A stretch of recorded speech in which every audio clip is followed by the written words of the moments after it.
मुख्यमंत्री अजितदादा यांचं हं. अपघाती हं. दुःखद निधन झालेलं आहे. हं. तर या मतदारसंघात याची काय मतदारामध्ये भावनिक लाट येईल असं काय वाटतंय? नाही, सगळ्यात पहिले तर आहे ना, आमच्या सर्वांचंच त्याच्यासाठी भावपूर्ण श्रद्धांजली आहे.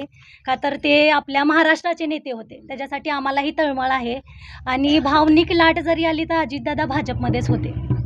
नक्कीच त्याचा फायदा आम्हाला होईल. ते फक्त बारामतीचे नाही तर आणि अख्ख्या महाराष्ट्राचे दादा होते. ते आणि कोणी एकाचे नव्हते, ते आपल्या सगळ्यांचे दादा होते. ने आणि त्यांनी जे मोठे-मोठे कामं केले सगळे भाजपच्या अंतर्गत किंवा भाजपसोबत केले. त्यामुळं नक्की त्याचा सगळ्यांनाच फायदा होईल. भाजपला फायदा होणारच आहे. उमेदवार जरी असले ना, लोकं काम पाहतात. अगदी आमचे तळागाळापर्यंत कामं आहेत आणि लोकांची साथ आमच्याबरोबर आहे. अजितदादांबद्दल आम्हाला 100% त्यांच्याबद्दल आमची आस्था आहे.